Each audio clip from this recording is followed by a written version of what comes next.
Welcome to Revelation Unraveled. I'm your host, William Tapley, also known as the Third Eagle of the Apocalypse and the co-prophet of the end times.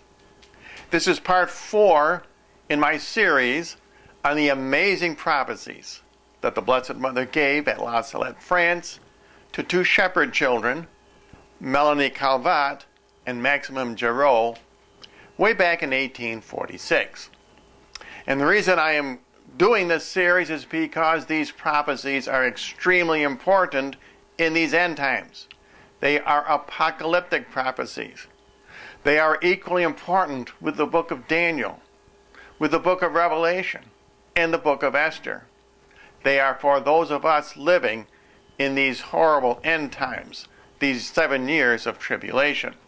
Now, like the first 3 sections of the La Salette prophecy, this 4th section has its own chronology. That is, it begins with a specific date, a year, back in the 19th century, and ends with an end times event, in this case, the Millennium.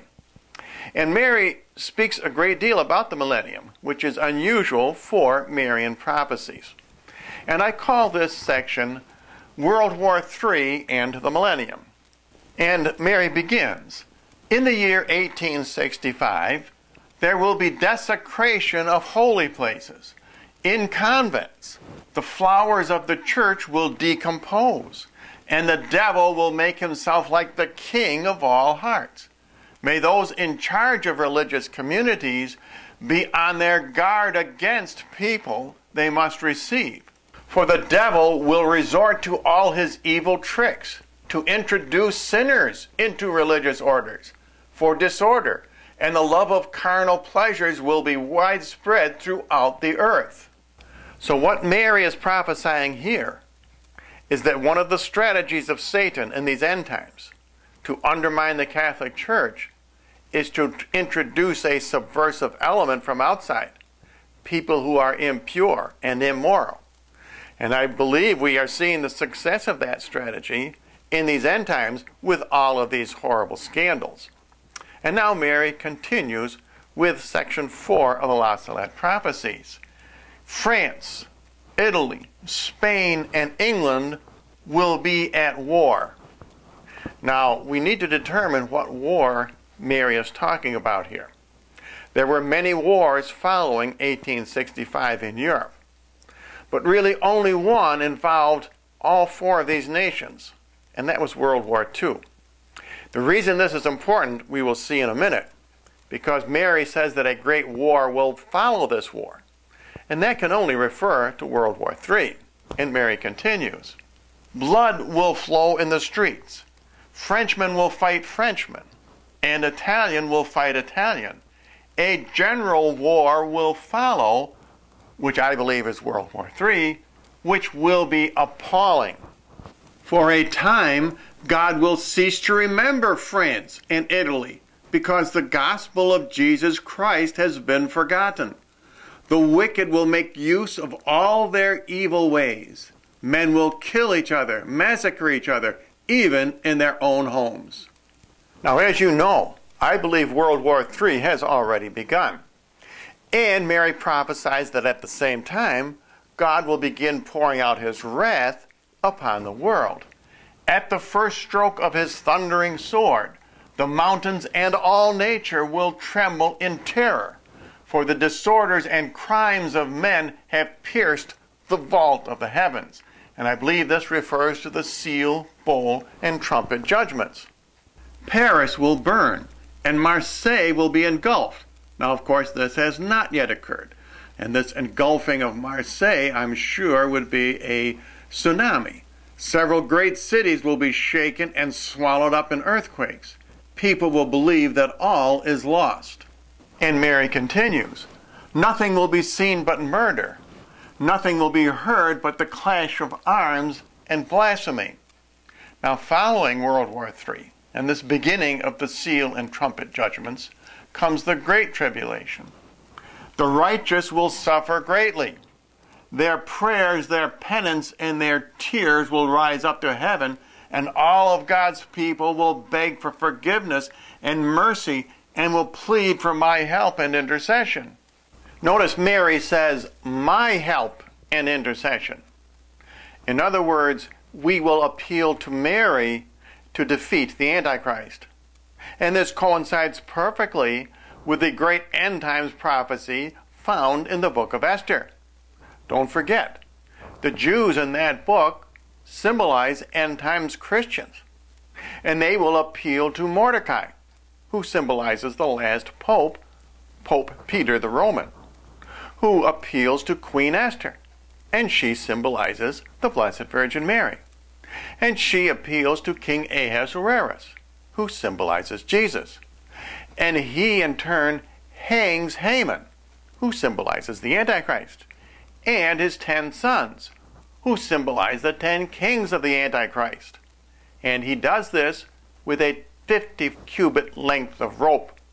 And that symbolizes Mary's rosary and scapular. The Bible prophesies, along with these prophecies at La Salette, that the 2 weapons Jesus will use to defeat the Antichrist are Mary's rosary and scapular. And now we see the response to Mary's help and intercession. And then Jesus Christ, in an act of his justice and his great mercy, will command his angels to have all his enemies put to death. And of course this occurs at the Battle of Armageddon. Suddenly the persecutors of the Church of Jesus Christ, now the chief persecutors are the Antichrist and the false prophet, and all those given over to sin, these are the 10 kings of the Antichrist, plus all of his followers, will perish, and the earth will become like desert, and then peace will be made.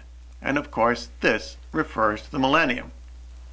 And now Mary concludes this 4th section of the La Salette prophecies with a very important description of the millennium and what life will be like during the 1,000 years of peace.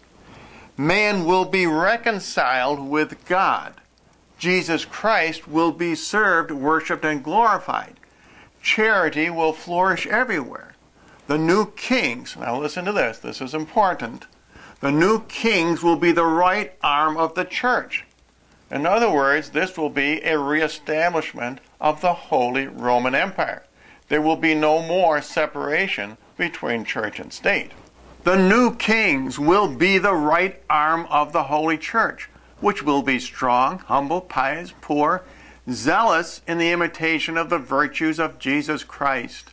The gospel will be preached everywhere, and mankind will make great progress in its faith, for there will be unity among the workers of Jesus Christ, and man will live in fear of God. So in this passage, we see Mary give a very telling description of what life will be like during the millennium.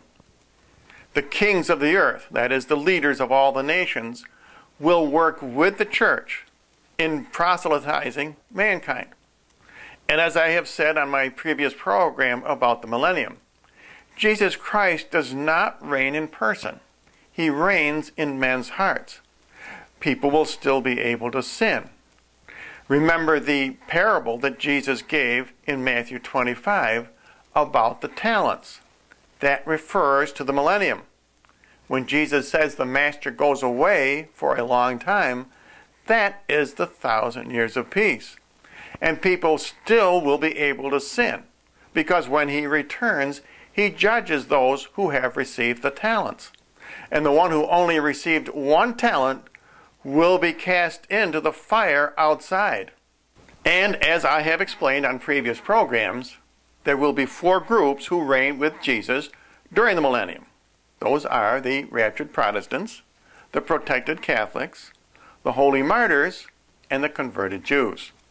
Now, I don't believe the holy martyrs will sin during the millennium, because they have already died.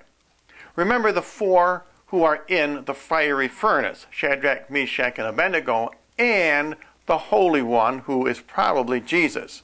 He represents the holy martyrs. Shadrach, Meshach, and Abednego represent the other 3 groups.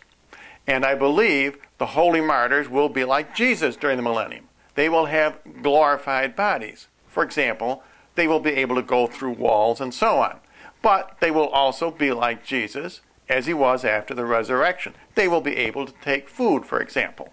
And now let's look ahead to the next program in this series, that is part 5 of the amazing La Salette prophecies, which I call the forerunner of the Antichrist. This peace among men will be short-lived. Now that's how Mary begins this next section. And this is where many people do not understand the chronology of the La Salette prophecy, because they believe that Mary says this peace, that she is referring back to the millennium, the 1,000 years of peace. But don't forget, each of these sections is its own chronology. In fact, Mary is once again going back to the 19th century. When she says this peace, she is referring to the peace that was occurring at the time, that is 1846, when Mary was talking to the seers, Melanie Calvat and Maximum Giraud. And so, in conclusion, I hope you are beginning to understand the important significance of the La Salette prophecies in these end times. Mary discusses all the important events: Armageddon, the millennium, the tribulation period. They are all covered in these prophecies, and they are extremely important. And as always, I do offer my free book, Revelation Unraveled.